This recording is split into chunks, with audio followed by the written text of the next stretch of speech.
कैसे पता चलेगा कि हार्ट का पेशेंट है? How to know he is a heart patient? Very simple. जब आप चलते हैं थकान महसूस करते हैं, जब आप चलते हैं तो एंजाइना पेन होता है यहाँ पे, जब आप सामान उठाते हैं सीढ़ियों पे चढ़ते हैं तो आपको फिर पेन होता है, ठीक है ना, अनईजीनेस लगता है, यानी कि आपकी हार्ट उतना साथ नहीं दे रही है। ये हो गई हार्ट की प्रॉब्लम। अब जैसे कि सबसे पहला क्वेश्चन मैंने पढ़ा था कि कोई दिक्कत है तो डॉक्टर के पास जाएंगे, तभी तो जाएंगे ना। डॉक्टर क्या बोलेगा? एंजियोग्राफी कर लेते हैं, लगता है ब्लॉकेज है, यही बोलेगा। ठीक है, कर लेते हैं एंजियोग्राफी। एंजियोग्राफी क्या होता है? अब देखिए, ये आपका ब्लड वेसल है, ब्लड का पाइप है, और एक तार लेके यहाँ से तार डॉक्टर लेगा, वो आपके ब्लड वेसल के अंदर ऐसे डालेगा। वो तार ब्लड वेसल घूमता घूमता घूमता घूमता यहाँ तक पहुँचेगा। फिर वो फोटो खींच के देखेंगे कहाँ ब्लॉकेज है, कितना ब्लॉकेज है, 80% ब्लॉकेज, 90% ब्लॉकेज, 100% ब्लॉकेज, ऐसा बताएगा। लेकिन जब तार पूरे बॉडी में जाएगा तो ये तार आपके ब्लड वेसल के अंदर एक पार्ट को चीरता हुआ, चोट पहुंचाता हुआ, तोड़ता फोड़ता हुआ जाएगा। और अंदर ब्लड वेसल जा रहा है तो कहीं कहीं छोटे छोटे ब्लॉकेज है, उसको भी तोड़ता हुआ जाएगा। आपके ब्लड वेसल में कहीं कहीं छोटे छोटे ब्लॉकेज होंगे ही, लेकिन वो तार जब जाएगा तो उन ब्लॉकेज को तोड़ता हुआ जाएगा। जो कि ब्लॉकेज वहाँ चिपका हुआ था वो निकल जाएगा। निकल के कहाँ गिरेगा? ब्लड वेसल के अंदर ही घूमेगा ना, सर्कुलेशन में। जब ब्लड वेसल में घूमेगा तो कहीं भी जाके अटक जाएगा। ब्रेन में अटकेगा तो ब्रेन स्ट्रोक हो जाएगा, किडनी में अटकेगा तो किडनी फेलियर हो जाएगा, पैर में अटकेगा तो गैंग्रीन हो जाएगी, है ना। तो मैं ये बोलना चाह रहा हूँ कि एंजियोग्राम कराने से ब्रेन स्ट्रोक का खतरा बढ़ जाता है, किडनी फेलियर का खतरा बढ़ जाता है, गैंग्रीन का खतरा बढ़ जाता है। इसीलिए एंजियोग्राम मत कराओ, कराना नहीं। और एंजियोग्राम जब भी कराएंगे उसके बाद अगला सेंटेंस डॉक्टर बोलेगा एंजियोप्लास्टी करा लो। पहले नहीं बताएगा, बोलेगा अभी एंजियोप्लास्टी कर देते हैं, और घबराए हुए रहते हैं तो आप भी एंजियोप्लास्टी, क्योंकि वो 90% ब्लॉकेज आ गया। तो करना क्या होगा? ये बात समझना होगा कि जब भी आपके बॉडी में ब्लॉकेज बनता है तो ब्लड का सप्लाई वहां पे रुकने लगता है। सप्लाई रुक जाएगा तो क्या होगा? जो सेल्स हैं जिनको वो ब्लड मिलने वाला था, दे विल स्टार्ट डाइंग।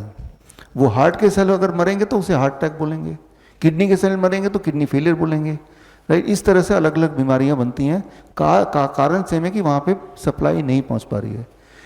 लेकिन बहुत ही इंटरेस्टिंग बात, जिस प्रकार आपके कार में एक 5वीं व्हील होती है, स्टेपनी, और कभी अगर एक पहिया पंचर हो जाता तो आप क्या करते हैं? वो 5वां वाले को फिट कर देते हैं ताकि गाड़ी आगे बढ़ जाए। ठीक उसी प्रकार आपके बॉडी में कुदरती गॉड ने हजारों स्टेपनी लगा रखे, हजारों ब्लड वेसल छुपा के रखे हुए हैं, जो कि नॉन फंक्शनिंग ब्लड वेसल है। जैसे स्टेपनी नॉन फंक्शनिंग है, राइट। तो लेकिन जब भी कभी किसी की ब्लॉकेज होती है तो बॉडी क्या करता है? वो नॉन फंक्शनिंग स्टेपनी को खोल देता है, जिसे मेडिकली बोलते हैं कोलेट्रल आर्टरीज। कोलेट्रल आर्टरी खुल जाएगा तो जो ब्लॉकेज जहाँ पे, वो ब्लॉकेज वहीं रहेगा, लेकिन ब्लड नए वाले आर्टरी से वहाँ पहुँच जाएगा। तो सारा खेल क्या है कि कोलेट्रल आर्टरी खुल जाए।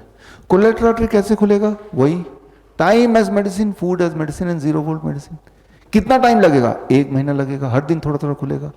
कैसे पता चलेगा कि खुल गया है? कैसे पता चला था कि आपको हार्ट की प्रॉब्लम थी या है? कैसे पता चला था? जब भी चल रहे थे सांसें फूल रही हैं।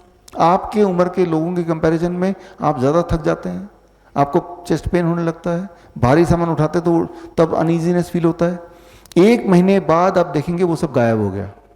इसका मतलब यह है कि बॉडी ने नया कोलेट्रल आर्टरी खोल दिया है ना। अब जो कोलेट्रल आर्टरीज हैं वो सिर्फ हार्ट में नहीं है, वो किडनी में भी है, लंग में भी है, हर ऑर्गन में है।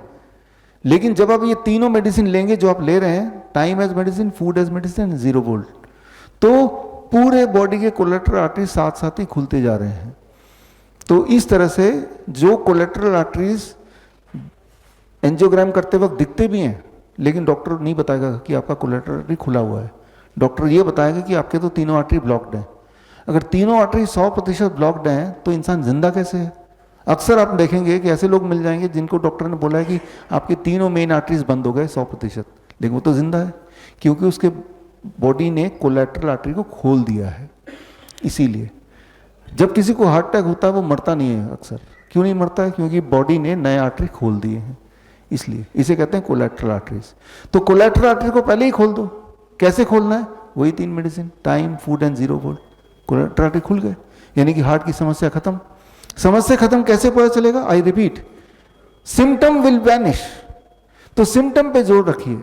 जिनका बीपी ज्यादा बढ़ गया, मान लो एक पाइप है, पानी का पाइप इमेजिन कीजिए, पानी का पाइप है और उस पाइप को जब पकड़ लेंगे आप, जोर से दबाएंगे तो पानी का प्रेशर बढ़ेगा कि घटेगा? है ना?